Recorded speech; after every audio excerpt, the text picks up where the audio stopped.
ഞാനിവിടെ എല്ലോട് കൂടിയിട്ടുള്ള ബീഫാണ് എടുത്തേക്കുന്നത്. അത് കപ്പ ബിരിയാണി വെക്കുമ്പോൾ എല്ലുള്ള ബീഫാണെങ്കിൽ ആ ബിരിയാണിക്ക് കുറച്ചും കൂടി നല്ല ടേസ്റ്റ് ഉണ്ടാവും. അത് കപ്പയും ബീഫും കൂടിയിട്ട് കിടന്ന് വേകുമ്പോൾ ഈ ബീഫിൻ്റെ ഉള്ളിലെ മജ്ജയ്ക്ക് നന്നായിട്ട് പുറത്ത് വരും. അപ്പോൾ ബിരിയാണിക്ക് നല്ല ടേസ്റ്റ് ആയിരിക്കും. പിന്നെ വേണ്ടത് കപ്പയാണ്. അതിന് വേണ്ടിയിട്ട് ഞാനിവിടെ 1 കിലോ കപ്പ എടുത്തിട്ടുണ്ട്. കപ്പയും ഞാനിവിടെ ഇതേപോലെ കുറച്ച് ചെറിയ പീസായിട്ട് ഇങ്ങനെ കൊത്തി അരിഞ്ഞെടുത്തിട്ടുണ്ട്. ഈ ബിരിയാണി ഉണ്ടാക്കാൻ വേണ്ടിയിട്ട് ഏറ്റവും ആദ്യം ബീഫും കപ്പയും സെപ്പറേറ്റ് വേവിച്ചെടുക്കും. ഈ ബീഫ് വേവിച്ചെടുക്കാൻ വേണ്ടിയിട്ട് പച്ചമുളക് വേണം. പച്ചമുളക് നമ്മുടെ എരിവിനനുസരിച്ച് ചേർക്കാം. പിന്നെ ഒരു വലിയ കഷ്ണം ഇഞ്ചി ചതച്ചെടുത്തത്, 1/4 ടേബിൾ സ്പൂൺ മഞ്ഞൾപ്പൊടി, 1/2 ടേബിൾ സ്പൂൺ കുരുമുളകിന്റെ പൊടി.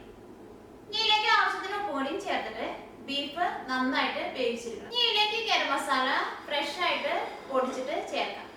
അതിന് വേണ്ടിയിട്ട് ഞാനിവിടെ 1 ടേബിൾ സ്പൂൺ പെരിഞ്ജീരകം എടുത്തിട്ടുണ്ട്, ഒരു വലിയ കഷ്ണം കറുകപ്പട്ട, ഒരു 8 കറിയാമ്പൂ, ഒരു 8 ഏലക്കായ, 3 തക്കോലം, പിന്നെ ജാതിപത്രി. ഞാനിവിടെ ഒരു ജാതിക്കയുടെ പകുതി പത്രിക എടുത്തേക്കുന്നത്. ഇതെല്ലാം കൂടിയിട്ട് എണ്ണ ഒഴിക്കാണ്ട് നന്നായിട്ട് ചൂടാക്കിയിട്ട് വേണം പൊടിച്ചെടുക്കാൻ വേണ്ടിയിട്ട്. മസാലകൾ പൊടിച്ചെടുക്കുമ്പോൾ നന്നായിട്ട് ചൂടാക്കിയിട്ട് പൊടിച്ചെടുത്തിട്ടുണ്ടെങ്കിൽ ആ മസാലയ്ക്ക് നല്ലൊരു സ്മെല്ലുണ്ടാവും. പിന്നെ കപ്പ നമ്മൾ കൊത്തി അരിഞ്ഞെടുക്കുന്നത് എന്തിനാന്ന് വെച്ചിട്ടുണ്ടെങ്കിൽ ഇങ്ങനെ കൊത്തി അരിഞ്ഞെടുക്കുമ്പോൾ അതിന് കൂടുതൽ സൈഡുകൾ ഉണ്ടാവും. അപ്പൊ കപ്പ പെട്ടെന്ന് വെന്ത് കിട്ടും. കപ്പയും ചേനയ്ക്കും സാധാരണ അങ്ങനെ കൊത്തി അരിഞ്ഞെടുക്കുന്നത് ഇതിനു വേണ്ടിയിട്ടാണ്. അപ്പൊ നമുക്ക് നോക്കാം ഇതേനെ ബിരിയാണി ആക്കാന്ന്. ഈ ബീഫ് വേവിച്ചെടുക്കുക. അതിന് വേണ്ടിയിട്ട് കുക്കറിലേക്ക് ബീഫ് ഇടുക. ഇതിലേക്ക് ചതച്ച് വെച്ചേക്കണ ഇഞ്ചി ചേർക്കുക. ഞാൻ ഒരു വലിയ കഷ്ണം ഇഞ്ചി ചതച്ചതാണ് ചേർക്കുന്നത്. പച്ചമുളക് ചേർക്കുക.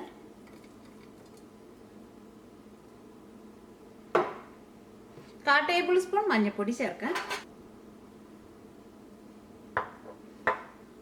1/2 ടേബിൾ സ്പൂൺ കുരുമുളകിന്റെ പൊടി ചേർക്കുക. ഇതിലേക്ക് ആവശ്യത്തിന് ഉപ്പ് ചേർക്കുക. ശരിക്കും കുക്കറിലിട്ടിട്ട് ബീഫൊക്കെ വേവിച്ചെടുക്കുമ്പോൾ വെള്ളം ഒഴിക്കേണ്ട ആവശ്യമില്ല. ബീഫിലേക്ക് മസാലകളൊക്കെ ചേർത്തിട്ട് കുക്കറിലേക്ക് ഇട്ട് കഴിഞ്ഞിട്ട് അതൊരു മീഡിയം ഫ്ലെയിമിൽ ഇട്ടിട്ട് ടൈറ്റായിട്ട് അടയ്ക്കാണ്ട് പതുക്കെ അടച്ചു വെക്കുക. എന്നിട്ട് ബീഫ് നന്നായിട്ട് ചൂടായി കഴിഞ്ഞ് കഴിയുമ്പോൾ ഒന്നും കൂടി നന്നായിട്ടൊന്ന് ഇളക്കിയിട്ട് കൊടുക്കുക.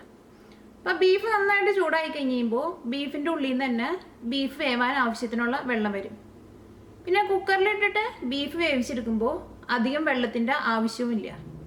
ഇപ്പോൾ ബീഫ് നന്നായിട്ട് ചൂടായി കഴിഞ്ഞ് കഴിയുമ്പോൾ ഒന്നും കൂടി ഒന്ന് ഇളക്കിയിട്ട് കൊടുത്തു കഴിഞ്ഞിട്ട് എന്നിട്ട് വേണം ഈ കുക്കർ ടൈറ്റായിട്ട് വിസിലിട്ടിട്ട് അടച്ചു വെക്കാൻ വേണ്ടിയിട്ട്. എന്നിട്ട് ഒരു വിസിൽ വന്നു കഴിഞ്ഞ് കഴിയുമ്പോൾ നാട്ടിലെ ബീഫൊക്കെ ആണെങ്കിൽ ഒരു മീഡിയം ഫ്ലെയിമിലിട്ടിട്ട് ഒരു അരമണിക്കൂർ വേവിച്ചാൽ മതി. ഇപ്പോൾ ബീഫ് നന്നായിട്ട് വെന്ത് കിട്ടും. ഞാൻ ഇന്നിവിടെ എടുത്തേക്കുന്നത് ബീഫിൻ്റെ ബോണാണ് കൂടുതൽ എടുത്തേക്കുന്നത്. അപ്പോൾ ബീഫ് നന്നായിട്ട് ചൂടായി വന്നാലും ബീഫിൻ്റെ ഉള്ളിൽ നിന്ന് അധികം വെള്ളം വരില്ല. അപ്പോൾ അതുകൊണ്ട് ഇതിലേക്ക് ഞാൻ കുറച്ച് വെള്ളം കൂടിയും ചേർക്കുന്നുണ്ട്. ഒരു 1/2 ഗ്ലാസ് വെള്ളം ചേർത്താൽ മതി. ഇതിലേക്ക് നമ്മൾ ഏറ്റവും അവസാനം ആ കപ്പ ബിരിയാണി മിക്സ് ചെയ്യുന്ന സമയത്ത് ബീഫ് വേവിച്ചെടുത്ത് കഴിയുമ്പോൾ കുറച്ച് വെള്ളം കൂടിയും വേണം. എന്നാൽ മാത്രമേ ആ കപ്പയിലേക്ക് മസാലകളൊക്കെ ശരിക്കും പിടിക്കുള്ളൂ. ഞാൻ ഇതിലേക്ക് ഇപ്പോൾ ഒരു 1/2 ഗ്ലാസ് വെള്ളം ഒഴിച്ചിട്ടുണ്ട്. ഇതെല്ലാം കൂടിയിട്ടൊന്ന് മിക്സ് ചെയ്യുക. എനിക്ക് പച്ചമുളകും കുരുമുളകിൻ്റെ പൊടിയും ചേർത്തിട്ട് വേവിക്കുന്നതാണ് ഇഷ്ടം. മുളകിൻ്റെ പൊടി ഇതേപോലെ നമ്മൾ വേവിച്ചെടുക്കുമ്പോൾ ചേർത്തിട്ടുണ്ടെങ്കിൽ പിന്നെ മുളക് പൊടിയുടെ ഒരു കുത്തുണ്ടാവും. മുളക് പൊടി എപ്പോഴും എണ്ണയിലിട്ടിട്ട് മൂപ്പിച്ചിട്ട് ചേർക്കുന്നതാണ് എനിക്കിഷ്ടം. ഇത് നമുക്ക് തീ ഓണാക്കാം. ഇനി ഇത് വെറുതെ ഇങ്ങനെ മൂടി വയ്ക്കുക. ഇപ്പോൾ കുക്കർ ടൈറ്റായിട്ട് അടയ്ക്കണ്ട.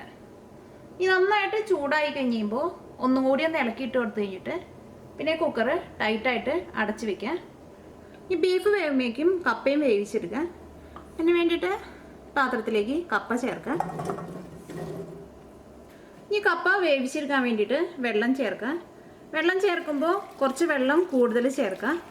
കപ്പ നന്നായിട്ട് വെന്ത് കഴിഞ്ഞ് കഴിയുമ്പോൾ ഈ കപ്പയുടെ ഉള്ളിൽ നിന്ന് വെള്ളം ഊറ്റിക്കളയണം. എന്നാൽ മാത്രമേ ഈ കപ്പയുടെ ഉള്ളിൽ ആ സ്റ്റാർച്ചൊക്കെ പോവുള്ളൂ. ഈ കപ്പയിലേക്ക് ആവശ്യത്തിന് ഉപ്പ് ചേർക്കുക. ഇതിലേക്ക് നമുക്ക് കുറച്ച് വേപ്പിൻ്റെ ഇലയും കൂടിയും ചേർക്കാം. അപ്പോൾ ഈ കപ്പ വെന്ത് വരുമ്പോൾ നല്ലൊരു സ്മെല്ലുണ്ടാവും. ഇനി മൂടി വെച്ചിട്ട് കപ്പ വേവിച്ചെടുക്കാം. ഇപ്പോൾ ബീഫ് നന്നായിട്ട് ചൂടായിട്ടുണ്ട്. ഇതിലേക്ക് നമ്മൾ ചേർത്തേക്കണ വെള്ളമൊക്കെ നന്നായിട്ട് തിളച്ചിട്ടുണ്ട്. ഇതൊന്ന് മിക്സ് ചെയ്ത് കൊടുത്തിട്ട് പിന്നെ ഇത് നല്ല ടൈറ്റായിട്ട് മൂടി വെച്ചിട്ട് ഈ ബീഫ് വേവിച്ചെടുക്കാം. ഇത് മൂടി വയ്ക്കുക. ഒരു വിസിൽ വന്നു കഴിയുമ്പോൾ പിന്നെ ഒരു മീഡിയം ഫ്ലെയിമിലിട്ടിട്ട് ഒരു 20 മിനിറ്റ്സ് വേവിച്ചെടുക്കുക. ഇവിടെ കിട്ടുന്ന ബീഫൊക്കെ നമ്മുടെ ബ്രോയിലർ ചിക്കൻ്റെ പോലെയാണ്, പെട്ടെന്ന് വെന്ത് കിട്ടും. അപ്പോൾ കപ്പ നന്നായിട്ട് വെന്തിട്ടുണ്ട്. ഇനി ഇതിൽ നിന്ന് വെള്ളം ഊറ്റിക്കളയാം. ബീഫ് നന്നായിട്ട് വെന്തിട്ടുണ്ട്. ഇതിനകത്ത് കുറച്ച് ഇതിൻ്റെ ഗ്രേവിയും ഉണ്ട്. ഈ ഗ്രേവി കുറച്ച് വേണം, എന്നാൽ മാത്രമേ ഇതിലേക്ക് നമ്മൾ ആ കപ്പയും കൂടി മിക്സ് ചെയ്യുമ്പോൾ ആ കപ്പയിലേക്ക് മസാലകളൊക്കെ ശരിക്കും പിടിക്കുള്ളൂ. ഇനി നമുക്ക് ബിരിയാണി ആക്കാം.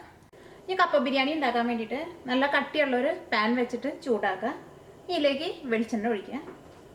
വെളിച്ചെണ്ണ ഉണ്ടെങ്കിൽ ഇത് വെളിച്ചെണ്ണയിൽ ഉണ്ടാക്കാം. ഈ ചൂടായ വെളിച്ചെണ്ണയിലേക്ക് കടുക് ഇട്ട് പൊട്ടിക്കുക. ഇപ്പം കടുക് പൊട്ടിയിട്ടുണ്ട്. ഇതിലേക്ക് ഉണക്കമുളക് ചേർക്കുക. ഉണക്കമുളക് ചേർക്കുമ്പോൾ പതുക്കൊന്ന് ചെറുതാക്കിയിട്ട് ചേർക്കാം.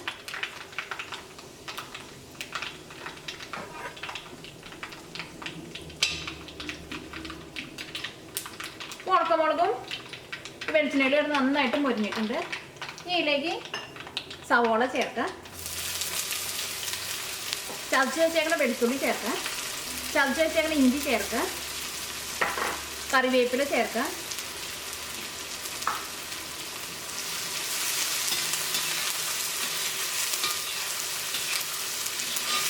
ഇതെല്ലാം കൂടിയിട്ടൊന്ന് വഴക്കിയെടുക്കാം. ഇത് നന്നായിട്ട് മൊരിയേണ്ട ആവശ്യമില്ല, നന്നായിട്ടൊന്ന് വഴന്നാൽ മതി.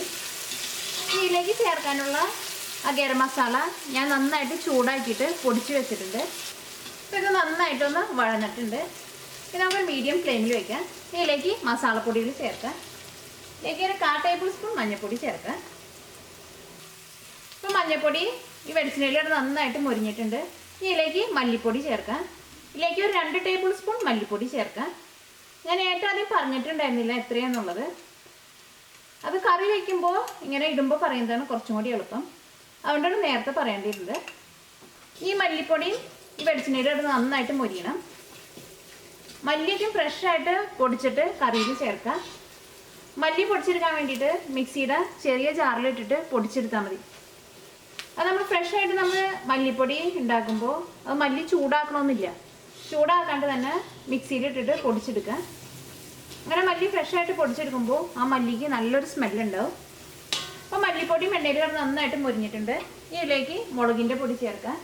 ഞാൻ ഇതിലേക്ക് 1 ടേബിൾ സ്പൂൺ മുളക് പൊടിയാണ് ചേർക്കുന്നത്. മുളക് പൊടി കുറച്ച് ചേർത്തിട്ട് കുരുമുളകിൻ്റെ പൊടി കുറച്ച് കൂടുതൽ ചേർക്കാം. അപ്പോൾ മുളക് പൊടി വെളിച്ചെണ്ണയിലൂടെ നന്നായിട്ട് മുരിഞ്ഞിട്ടുണ്ട്. ഇതിലേക്ക് കുരുമുളകിൻ്റെ പൊടി ചേർക്കാം. ഇതിലേക്ക് നമുക്കൊരു 1.5 ടേബിൾ സ്പൂൺ കുരുമുളകിൻ്റെ പൊടി ചേർക്കാം.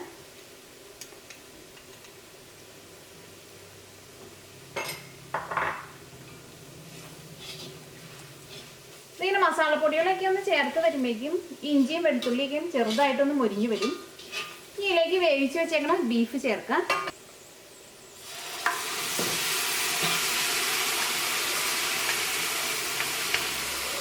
ഇതിലേക്ക് വേവിച്ച് വെച്ചേക്കണം കപ്പ ചേർക്കാം.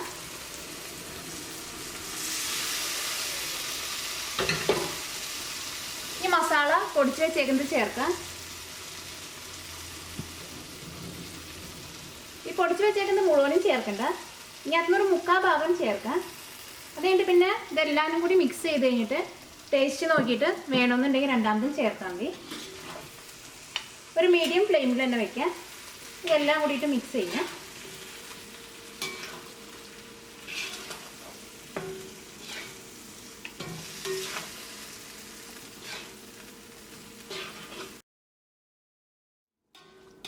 മസാലകളൊക്കെ ഇതിനകത്ത് നന്നായിട്ട് മിക്സ് ആയിട്ടുണ്ട്. ഇനി ഒരു മീഡിയം ഫ്ലെയിമിലിട്ടിട്ട് ഒരു 10 മിനിറ്റ് ഒന്ന് മൂടി വയ്ക്കാം. ഈ മസാലകളൊക്കെ നന്നായിട്ട് പിടിക്കും.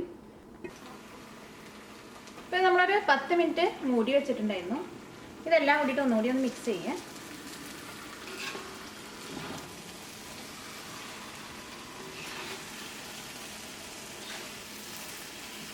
ഞാൻ ഇതിലേക്ക് പൊടിച്ച് വെച്ചേക്കണ ഗരം മസാലയിൽ നിന്ന് ഒരു 3/4 ഭാഗം മാത്രമേ ചേർത്തിട്ടുള്ളൂ.